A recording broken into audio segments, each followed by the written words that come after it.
بسم اللہ الرحمن الرحیم۔ اللہ کے نام سے شروع جو بڑا مہربان نہایت رحم کرنے والا ہے۔ حضرت ابو ہریرہ رضی اللہ تعالی عنہ بیان کرتے ہیں کہ رسول اللہ صلی اللہ علیہ وآلہ وسلم نے فرمایا، اللہ کے کچھ فرشتے ہیں جو اہل ذکر کو تلاش کرتے ہوئے راستوں میں چکر لگاتے رہتے ہیں۔ جب وہ کچھ لوگوں کو اللہ کا ذکر کرتے ہوئے پا لیتے ہیں تو وہ ایک دوسرے کو آواز دیتے ہیں، اپنے مقصد یعنی اہل ذکر کی طرف آؤ۔ آپ صلی اللہ علیہ وآلہ وسلم نے فرمایا، وہ اپنے پروں کے ذریعے انہیں گھیر لیتے ہیں اور آسمان دنیا تک پہنچ جاتے ہیں۔ آپ صلی اللہ علیہ وآلہ وسلم نے فرمایا، ان کا رب ان سے پوچھتا ہے، حالانکہ وہ انہیں بہتر جانتا ہے، میرے بندے کیا کہتے ہیں؟ فرمایا، وہ عرض کرتے ہیں، وہ تیری تسبیح و تکبیر اور تیری حمد و ثنا بیان کرتے ہیں۔ فرمایا، وہ فرماتا ہے، کیا انہوں نے مجھے دیکھا ہے؟ وہ عرض کرتے ہیں، نہیں، اللہ کی قسم انہوں نے تجھے نہیں دیکھا۔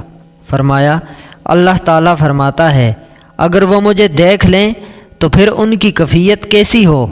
فرمایا، وہ عرض کرتے ہیں، اگر وہ تجھے دیکھ لیں تو وہ تیری خوب عبادت کریں، خوب شان و عظمت بیان کریں اور تیری بہت زیادہ تسبیح بیان کریں۔ فرمایا، وہ پوچھتا ہے، وہ یعنی مجھ سے کیا مانگ رہے ہیں؟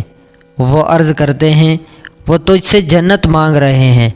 فرمایا، وہ پوچھتا ہے، کیا انہوں نے اسے دیکھا ہے؟ تو وہ عرض کرتے ہیں، نہیں، اللہ کی قسم اے رب، انہوں نے اسے نہیں دیکھا۔ فرمایا، وہ پوچھتا ہے، اگر وہ اسے دیکھ لیں تو پھر کیسی کیفیت ہو؟ فرمایا، وہ عرض کرتے ہیں، اگر وہ اسے دیکھ لیں تو وہ اس کی بہت زیادہ خواہش، چاہت اور رغبت رکھیں۔ فرمایا، اللہ تعالیٰ پوچھتا ہے، وہ کس چیز سے پناہ طلب کرتے ہیں؟ فرمایا، وہ عرض کرتے ہیں، جہنم سے۔ فرمایا، وہ پوچھتا ہے، کیا انہوں نے اسے دیکھا ہے؟ فرمایا، وہ عرض کرتے ہیں، نہیں، اللہ کی قسم اے رب، انہوں نے اسے نہیں دیکھا۔ پھر فرمایا، وہ پوچھتا ہے، اگر وہ اسے دیکھ لیں تو پھر کیسی کیفیت ہو؟ تو فرمایا، وہ عرض کرتے ہیں، اگر وہ اسے دیکھ لیں تو وہ اس سے بہت دور بھاگیں اور اس سے بہت زیادہ ڈریں گے۔ آپ صلی اللہ علیہ وآلہ وسلم نے فرمایا، اللہ تعالیٰ فرماتا ہے، میں تمہیں گواہ بناتا ہوں کہ میں نے انہیں بخش دیا ہے۔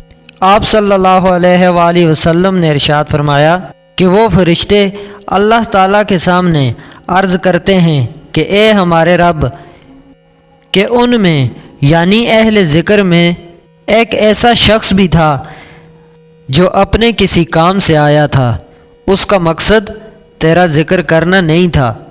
تو اللہ تعالیٰ فرماتا ہے کہ وہ ایسے بیٹھنے والے ہیں کہ ان کا ہم نشین محروم نہیں رہ سکتا۔ پھر اللہ تعالیٰ فرماتا ہے کہ اے میرے فرشتوں، گواہ رہنا کہ میں نے ان یعنی ذکر کرنے والوں کے صدقے اس شخص کو بھی بخش دیا ہے۔ تو اللہ تعالیٰ سے دعا ہے کہ ہمیں بھی اپنا ذکر کرنے کی توفیق عطا فرمائے، آمین۔ دوستو، ویڈیو پسند آئی ہو تو لائک شیئر ضرور کیجیے گا اور چینل کو بھی ضرور سبسکرائب کیجیے گا۔ ملتے ہیں اگلی ویڈیو میں، اللہ حافظ۔